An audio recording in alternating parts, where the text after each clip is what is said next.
Welcome to another episode of the Testing Peers. I'm Linda van der Voorde. I'm joined by Rachel Kibler, Hi. Tara Walton, Hello. and Christine Pinto. Hi. Today we are taking over because it's International Women's Day. But first, a little bit of banter from Christine. Oh, I have a good one. If your life had a theme song right now, what would it be? I think for me it would be Eye of the Tiger, because I feel like in a quite the survival stage as a early stage startup founder in the testing tools scenario with community build tools. It's a lot of surviving right now. What about you? That is such a good song. That's one of my karaoke songs. So for me personally, I like the song Crowded Table by the Highwomen.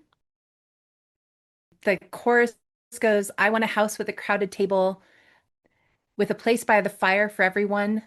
And then there's everyone's a little broken, but everyone belongs. So in my life this year, I'm working on building stronger friendships, stronger platonic friendships. And so this is something that I've been focusing on for a couple months now, and it's my plan for the year, of building those really strong support system of people that I love and love me. And so the idea of this crowded table is just really compelling for me. Also, I'm seeing Brandy Carlisle in concert tonight, so she's on my mind. Oh, that's a lovely one. That's awesome. So I've been actively singing a song to myself in my car when I go to and come from work twice a day because a lot is going on right now. Not all fun, just a lot is going on. And it's actually from Frozen 2, Olaf. This will all make sense when I am older. Somehow it will all make sense or something. I can sing it better in the Oh, car. I love that. I I didn't even remember that song existed, so now I have to go listen to it.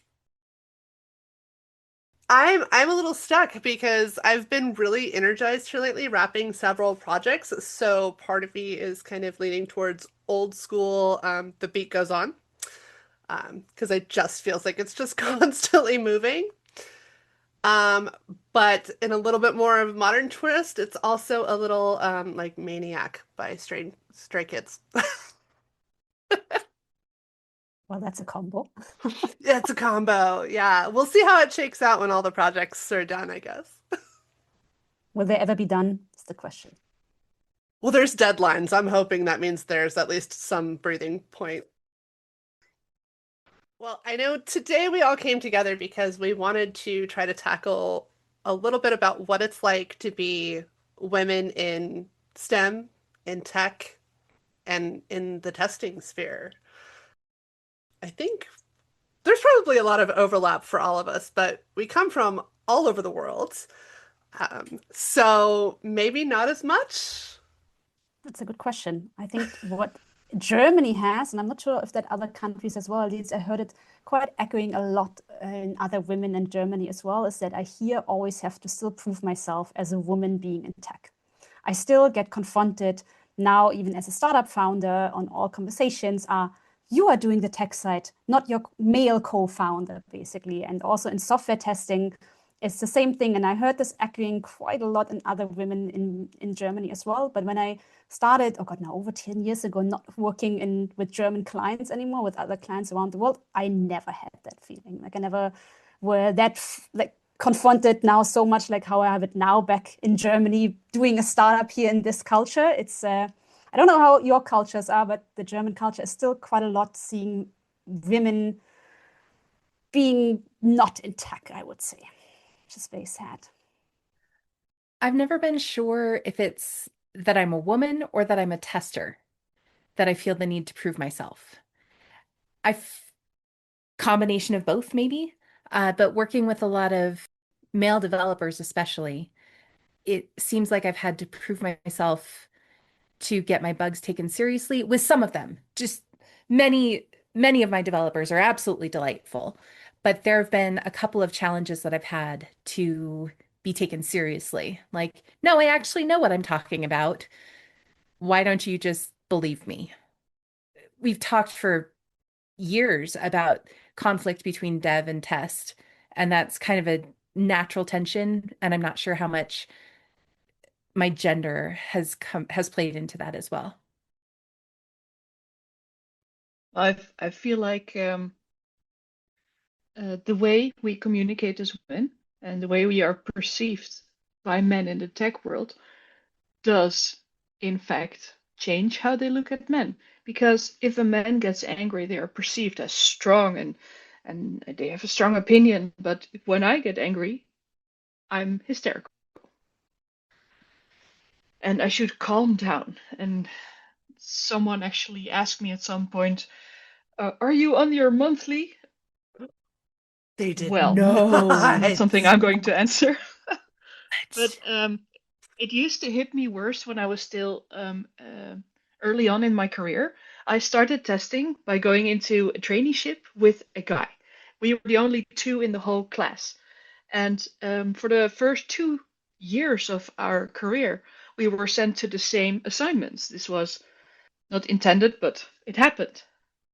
And every time we had the same foundation, the same training, and every time they put him on stuff that seemed more responsible, and he also got larger pay rises for the first couple of years. Now, in the end, it corrected the other way because I went a different way than he did, but it was daunting to see that he literally got so much more for just having an appendix, so to say. Yeah, that just the presence in the room versus somebody doing a lot of the work. So I've definitely been on those teams where, especially when I'm the only woman in the room, you really have to look for that, even that one ally that can just prove that you're not actually crazy when everybody thinks you're crazy. Because a lot of times it does come down to, it feels like a worst case of that tester to dev relationship where it's like, not only do I have to prove myself, but I also have to prove that I'm technical, that I know what I'm doing, that I actually understand software architecture, that I I made a recording because I know you weren't going to just believe when I wrote up the steps. It's that extra step of my male testers don't have to send you a recording every time they do a bug, so why do I? And so it just feels like a little exacerbated, especially when you're the only woman on the team. And I do find pockets of the country and different companies that I've worked at where would never have crossed my mind. But then you get on that one team or at that one meeting where you're like, oh, I forgot for a second. So how do you go about finding allies? When you like, it seems like when there are more of us in the room, that we kind of go in with shine theory pretty well of like, oh yeah, what Christine said is great. Let's follow that. And like we kind of do a good job as women of backing other women up.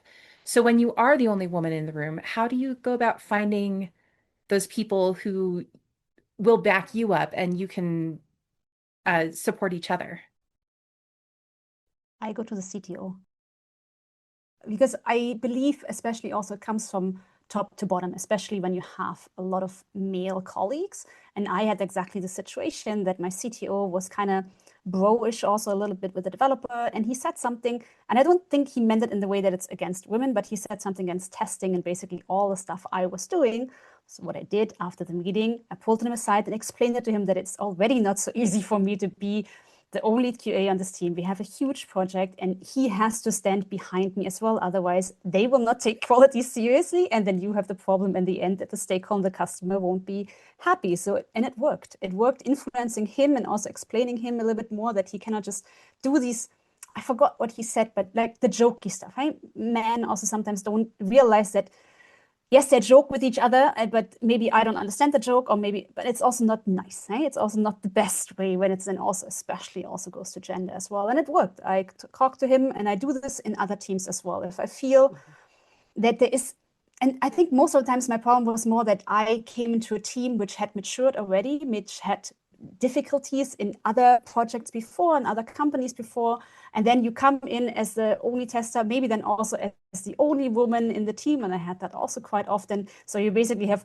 both things against the developer. You are finding, again, we don't try to find their failures. That's not true, but they might have been taught that way. That's also always the problem. You have to figure out, what is it? Is it a culture thing? Which I got exposed to a lot of different cultures, because yes, I am we call it Berliner Schnauze. For everybody who doesn't speak German, it's basically, I have my heart on my tongue and I'm very direct. I used to be more that way, but I also learned in professional surroundings to be a little bit more, okay, I have to temper that a little bit, because people might misunderstand this. Especially I worked for quite a while in Canada, where it is not like this, or also then in Eastern, like in Asian countries as well, where you cannot just blubble that out, because it might have been taken in the wrong way, especially then if you have a full male team and the only woman is like, that is a little bit weird. But yeah, allies, I believe you go one-on-one. If you try to do it in the team, like in the group setting, I don't think it works. You will find always one developer, one PO, one CTO who also sees quality as important, because otherwise you wouldn't have been hired. And then you have to make that one your ally. I cannot agree more. I think I've had the most success when somebody's either come to me and said, I loved that you brought this up, or they've agreed with me on the side or in a side conversation. And I've flat out asked, thank you so much. Could you say that out loud next time? Could you bring that up in our next stand-up? So that I'm not the only voice and it is coming from other people, and give me credit for the things that I've said, because having one other person say, Tara mentioned this yesterday and I think we need to look into it, can go a really long way. Yeah, the assignments where I got support from higher up, from powerful men higher up, and where I didn't, are like two neat piles that don't talk to each other. And I hate that it matters so much. I don't like that. I will say, Rachel, you mentioned that you thought we're really good about supporting each other, but I've been lucky enough to be in teams that were mostly women, and that has been the opposite of the case. It's almost like it becomes this competitive nature to be maybe the best woman out there. Or to make sure that you're the one in charge, and it can become very toxic there, especially when you're bringing in the trauma, kind of that baggage of experiences of not being listened to and not being heard and anything like that from another team. I think we bring that with us, and we can kind of take it out on the other women around us sometimes. This has a name. Oh, this is called the crab basket effect. It's if you fish for crabs and you get a crab and you put it in a bucket, it can quite easily climb out on itself. They are good. They have these claws and they just and they're out. But if you put more crabs in the bucket, they will pull the one that goes up down. So none of the crabs actually go anywhere, and that's something that happens in unhealthy work environments between women, because we already get pulled down. So if one of us goes up, we're like, no. If we all can't, you also can. And that's toxic behavior. But this has a name. It's the crab basket effect. I did not know that. That is enlightening. We should just stop that. I mean, just not do it. Yeah, I'm actually cooking up an abstract on this topic. Love that. Wow. Okay. Yeah, about education, like not education, but I think giving it a name maybe also helps to visualize this, because I think we are just not aware of this moment. Because again, we are put then with all women in the team, and then people just assume, okay, because we're all women, we should agree on things, but no, we are still all individuals. We are still come all from different backgrounds, different cultures, so many different things. Just because we're women is not, but that's different for sometimes other, like maybe male who are exposed to specific cultures, and especially in development thing, but we are normally just a little bit mixed up, and it doesn't work if you just put them all in one room. All the women here in the development team, just put them all together and then see where they can, because they always say they don't have enough whatever. And it doesn't work. It has to still be also, there has to be a learning curve with each other. Okay, how can we achieve this? And especially then there is a light shine on us. Why is there then one team with all women? So it's also like you want to prove yourself, and I think that crab basket one, I never knew that, but yeah, it is because you want to also be better. You want to also prove yourself, and then that can sadly happen because I experienced that as well, also with other testers. But it goes both ways. I think I have experience with both sides, with women as well as men, as well as other persons. It's challenging. I think it's important also being open. And I think what you also said, Linda, is that this toxic work environment, in the end, it also comes down on what kind of setup am I put in. Am I like so pressured to deliver and to find, or am I just only counted on bug counts? Am I only counted on how many tests I'm writing? I can write 1,000,000 tests. If they're useful is a different question. It's also like, what is the environment around? Yeah, and we've learned certain behavior to have a good life in this patriarchy. But that certain behavior is bad amongst women. Because that certain behavior is to sustain ourselves in a society that wasn't necessarily, how to say this without swearing, in a society that wasn't necessarily created for our benefit. Yeah. And I always go back to a class I had in college where we talked about kind of the evolution of computer science and how it started off such a predominant female industry because it was relegated to secretaries' work, right? It was the typing pool. It definitely wasn't men's work. And how that changed. And at the end of the class, we had this huge conversation about, how can we treat women in STEM better?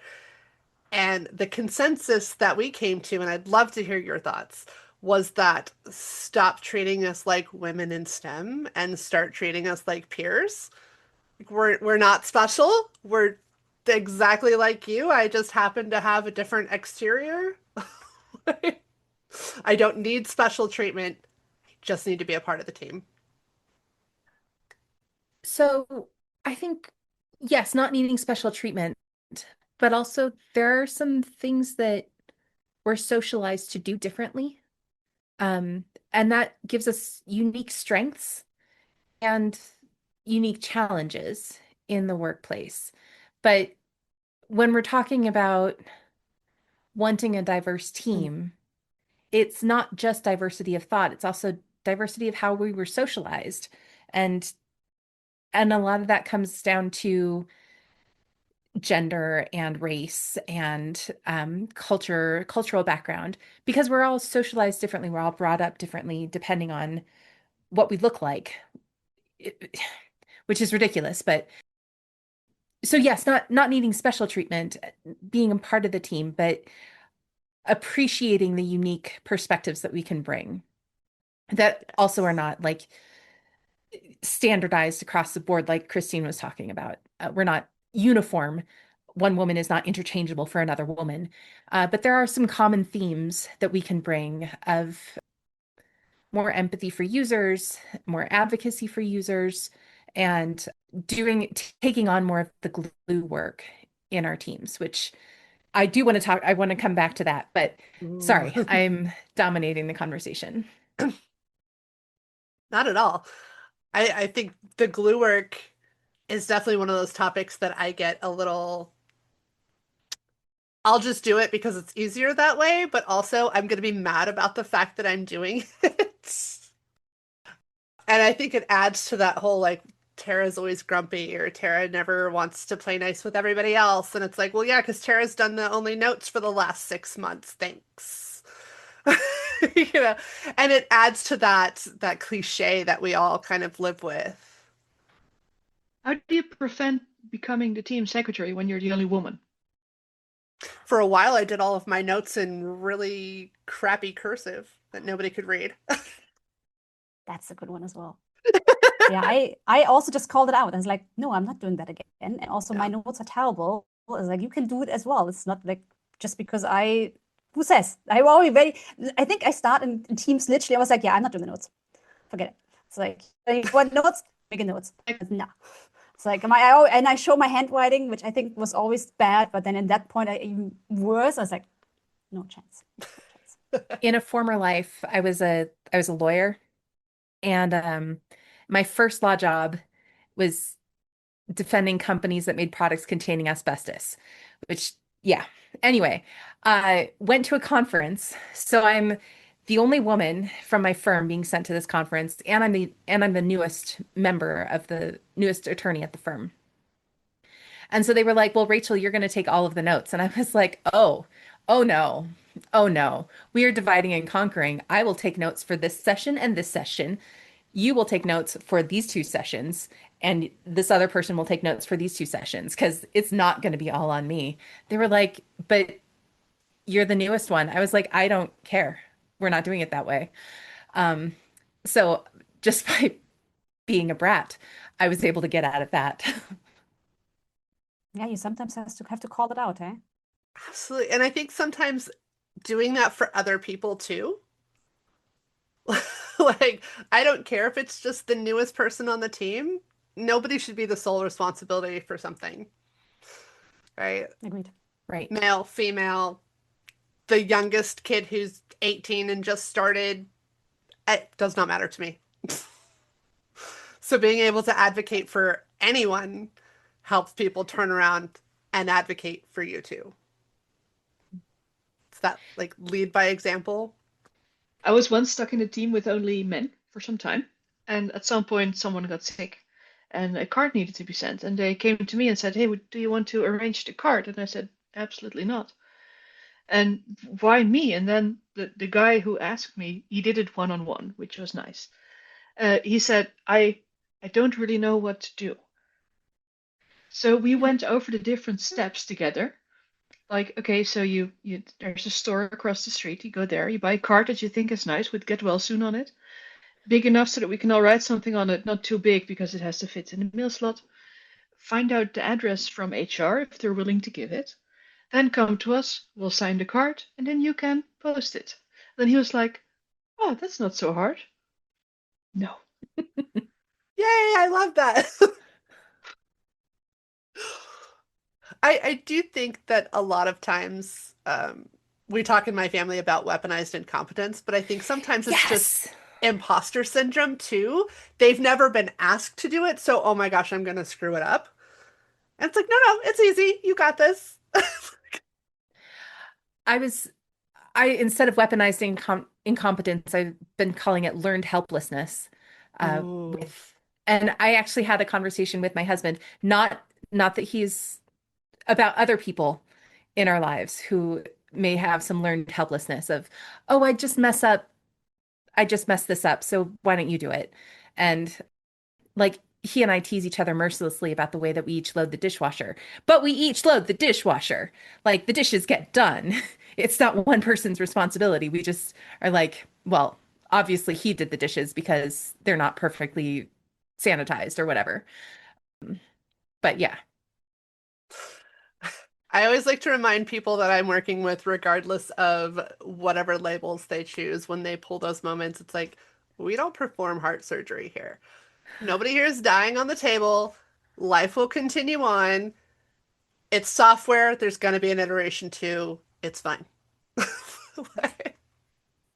Yeah, that's also sometimes we have to clarify that we are not exactly doing hard surgery. My sentence always are any baby's gonna die from this? Any puppy's gonna die for this? No? Okay, so then we can take a breather and think about it. Okay, we have the time, nothing's gonna happen, and then figure it out together. That's also very, very Yes. important. Yeah. So I have a dating question. Okay, so I have a very strict rule for myself that I do not date colleagues. Just absolutely not. No dating colleagues. When I started dating, I had to go to the single men on my team and say, "Hey, you might see me on the apps. Just swipe left and we can talk about it, but please don't ever swipe right on me. Please just don't." And that became an awkward conversation because I'm also friendly.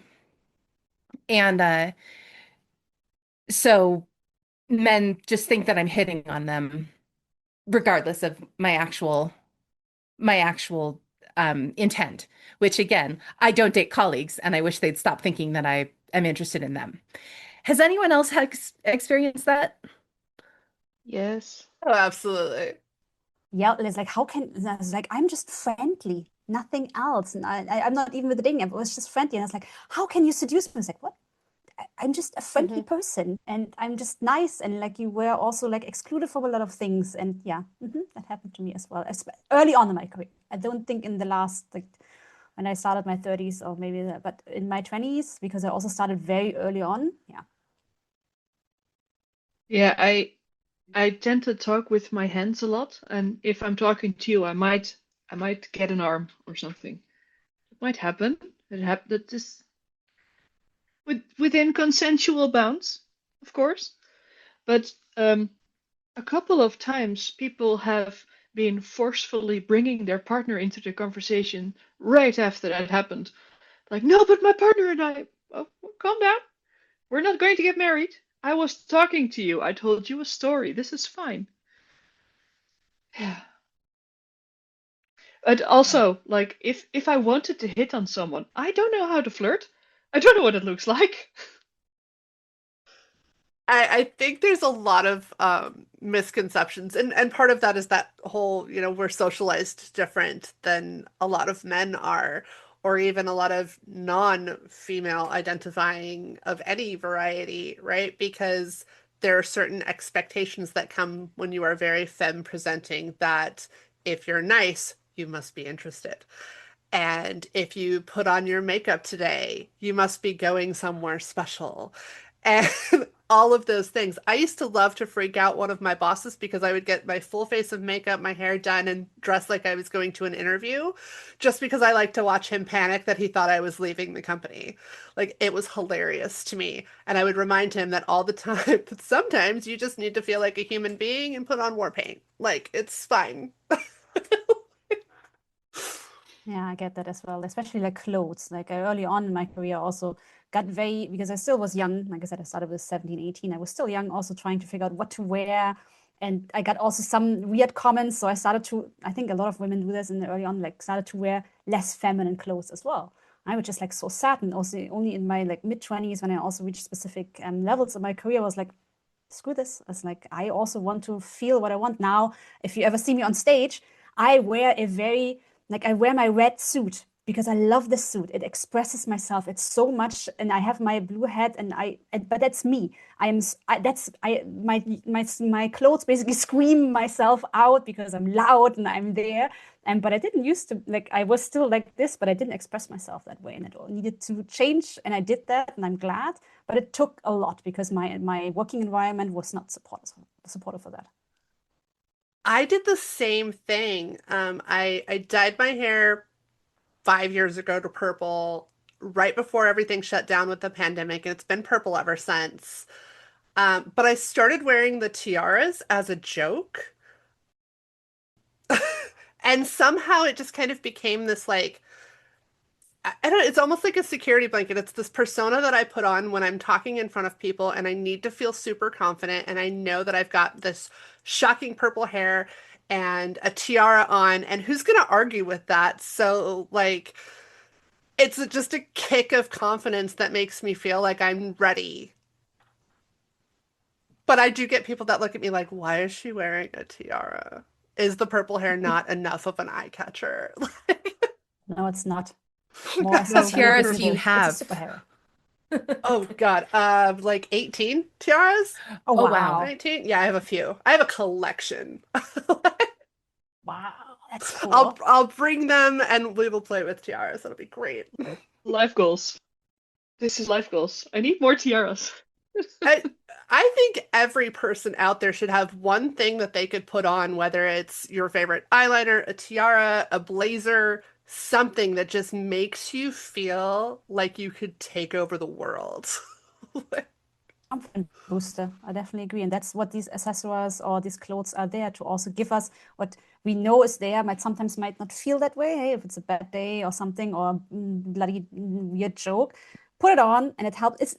It's confident boost, but also shield as well, a little bit as well. And that's especially also on stages, or like when you maybe go in meetings which are maybe not that easy. Having it on is also just another power up, basically, I would say. Yes, I agree. And I do get people when, like, if I don't wear my tiara to a podcast recording, sometimes people are like, "Oh, why no tiaras?" You know, they start to, "Are you feeling okay? Because like you don't look like you're not acting like yourself," because it affects your mood. I got that with my owl dungarees. I like my owl dungarees. I wear them a lot, and I also take them to conferences. And I think last year, you, Steph, someone was like, "Oh, it's the owl lady," and I was like, "Oh, it's become a thing. Oh, shit."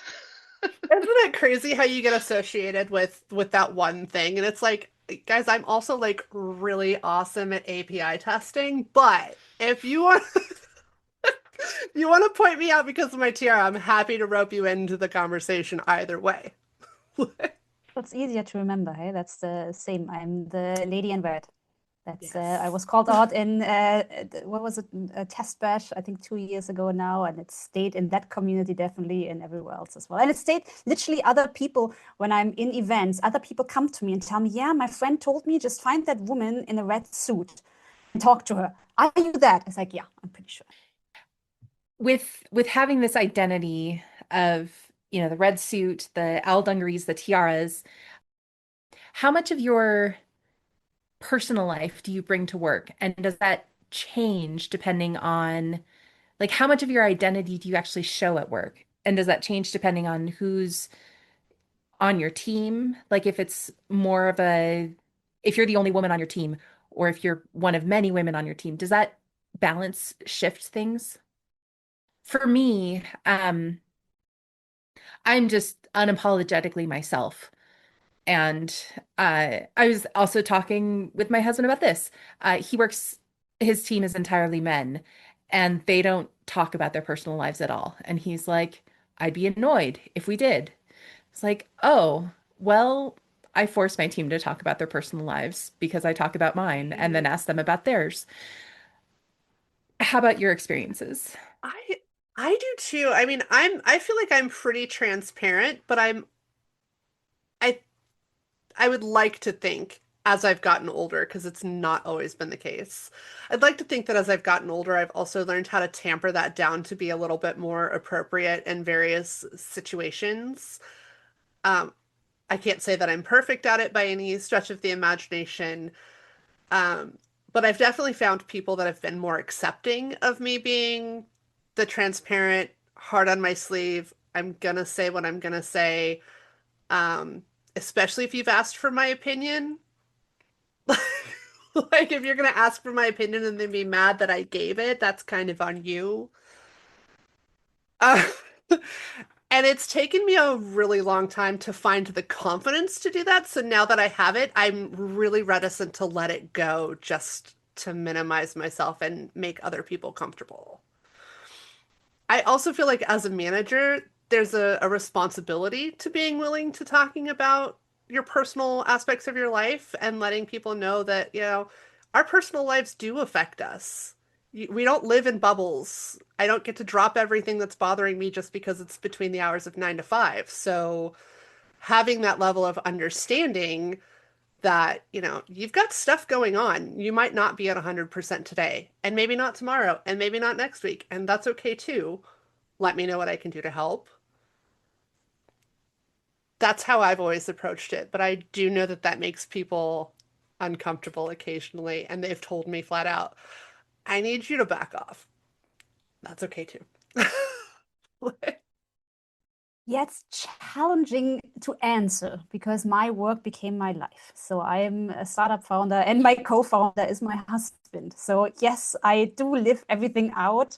I think my persona, like I have definitely a persona, the stage persona, because also there I live out way more because my goal, and that will always be my goal. And I know not everybody sees it the same way, but for me, when I go on stage on any conference, I'm there to give a show.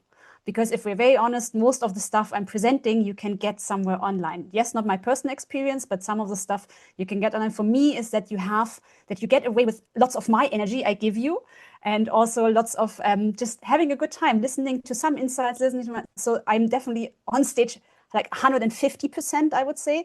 But the good thing is on Work of My Life, I can be also 10% or 150. I can switch around because I also have my co-founder, my co-partner, my co-CEO, my husband with me. But during the times when I was freelancing, or also when I was a manager as well, it was a little different because I also was very young when I got my first managerial role, and I had to learn a lot as well. But I also believe with empathy, you just also do it better. It's like, especially the people I had to manage were like 2 to 3 times my age at that point. So it was also like I tried to also understand their side, because it's a age, like it's a generational difference. I literally had to talk to these people, and I tried to also understand this. So I led also a lot with my, okay, how do you feel, and trying to understand their positions, because for me in that young age, yeah, you can just learn new things. And then the man who was in front of me at the like 2 more years to retirement, it's like, yeah, nah, I'm not gonna learn something new. It's like, yeah, I get it, kind of. You've worked in this for 40 years. This is also understandable. They also taught me. I think it comes down for me a lot to culture. Like if I'm in a, and that sounds weird, but if I'm in a team which all mixed culture, I sometimes feel a bit more comfortable because we're all more aware. I think we're also not so like, if you're working in a very, what is it called? Like if you work in like in a team where everybody has the same culture, and then you are the only one not from this culture, is like very monotone. Monotone, that's the word I was looking for. But if you are in teams which is a lot of colorfulness, basically, then it's also, it can live out a little bit more. And I worked in teams that way. I worked in teams, I have a lot of my friends also in the community are British, and it's always very interesting because I'm ESL, and some of the stuff I just don't understand. And then also even worse, and they always tell me when I'm writing stuff, people don't understand me or I don't understand them. So for me, I had to also, when it comes to team communication, especially through the remote work, I rather pick up a huddle or a Zoom call than writing stuff, because that I am constantly misunderstood, or I misunderstand them. But it used to be that I would just try to play this. It's like, oh, maybe I got it. But now I'm just like writing like, I have no idea what you mean. Explain it to me in other terms. I don't know. Help me. I want to understand you, but I can't. So, and that really helped. But I think in teams, I'm not like my 150% when I'm on stage. It's really the being in conferences, being also on stages with investors or something like this. There, it's like full or out. If I would do that the whole time, what happens when you are on 2-day conferences? I crash after this. If I would do this in my team, I think also people would be overwhelmed. And a lot of people tell me that sometimes if they are quite often exposed to me and in these conferences, they at some point, Christine, isn't that a lot? It's like, do you want to turn? It's like, no, we're going to do this. We're going to do this. And like this social and here and this conversation and this and this and this. That can be a lot for people because, yeah, that's why it's a mixture, I think. But now in work, I can, which I'm very glad, I can be all these different things because I have a very understanding situation for work for me. Yeah, I try to be unapologetically myself, always, but it's not always safe. A couple of weeks ago, I had some unwanted boundary crossing behavior at work. Twice, 2 different people, same day, very odd. But that did impact how I could exist at work, and it impacted how I dressed myself in the weeks after. And yeah, it really touched my feeling of safety. I'm a very outspoken person. I'm very extroverted. I'm always there. I'm dressing in my owl dungarees at work. I'm 42. What am I doing? And the past few weeks I didn't, because I just didn't feel safe. So I try to be myself when it's safe. I'm thankfully out of that situation right now, so I am safe. It will not happen again. Good. But it's I hope you don't ever lose that feeling of being safe. That's a horrible thing me to too. lose. Yeah, and I'm really fighting to get it back, because oftentimes my own head is not really safe, because I don't think the nicest things about myself. I don't often like what I look like or what I say or do, or I second guess like, what joke did I just make? Because I make a lot of very bad jokes. that's part of the experience talking to me. But yeah, it's I was okay until I wasn't a couple of weeks ago, and it's as a woman in this world that's going to happen. And I'm happy that I bounced back fairly quickly, but yeah. But the internalization of it is real. I think even when you're a very confident, strong, and in a place where you're feeling really good, it doesn't take much for somebody to snap that, even if it's just for a moment, to send you back to a place where it's like, oh, wait.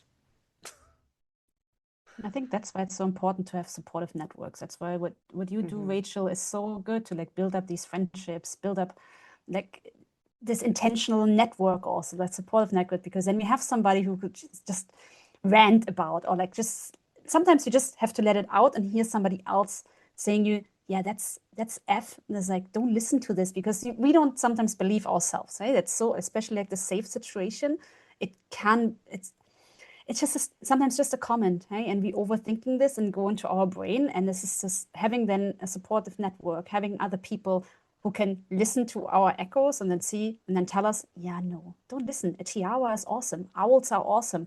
A red suit.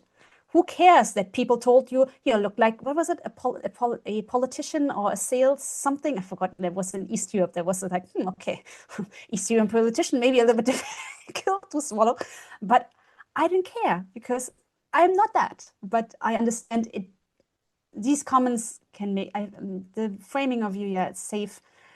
I can tell you, be yourself. I was like, you are a wonderful person, and I'm sorry you had to go through that. And next time, call any of us or go into I forgot the coffee's corner, I think, in the Slack space. That's why these spaces are there, because sometimes you just need to hear another voice. And that's why I love even if sometimes people think I'm crazy, but I always say this everywhere in the world, the testing community is very lovely to each other. I'm not sure if that's right, but we jump on random calls and talk about random stuff, and that just makes my day smile every time. And that's for us as well in our Council of Heroes, random things. We want to get an agenda done in the end. We talk an hour over, I think, movies. I forgot what the last time was, but it happens, and that's good. Yeah, I literally reached out to some actual testing peers about this for support. That happened. Yeah. I've really loved this conversation. I want to do a quick plug. If you want more conversation, and we'll be at Agile Testing Days in November, I'm running the WANT Forum, the Women and Non-Binary in Tech Forum. We'll talk about stuff like this and whatever's on your mind, on your heart, and we'll build up some of those support systems that keep us going through the year. So that's my plug for Agile Testing Days. It's going to be a bonus session, and it's going to be fantastic. Awesome.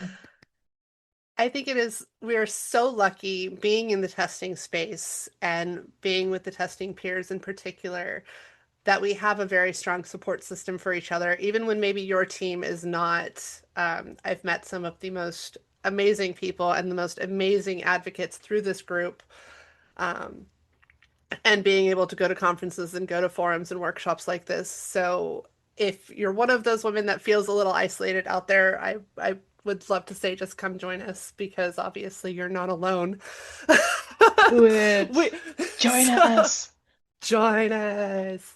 Come to the dark side. We have cookies. One of us. One of us. That's what I just thought as well. Like, come into our cult. Yeah, we are awesome. Best job in the world. I always say that. We promise you're safe here. As we you chant like a cult. Have to wear a tiara. Right. So thank you so much, ladies, for joining me on this special episode. Obviously, there's a lot of layers to unlock, and we'll have to have more of these conversations. To all of our testing peers out there, we'd love to hear your thoughts, your questions, your concerns, and just let us know what it's like being in your space. You can find us on LinkedIn or by email at contactus@testingpeers.com. Goodbye.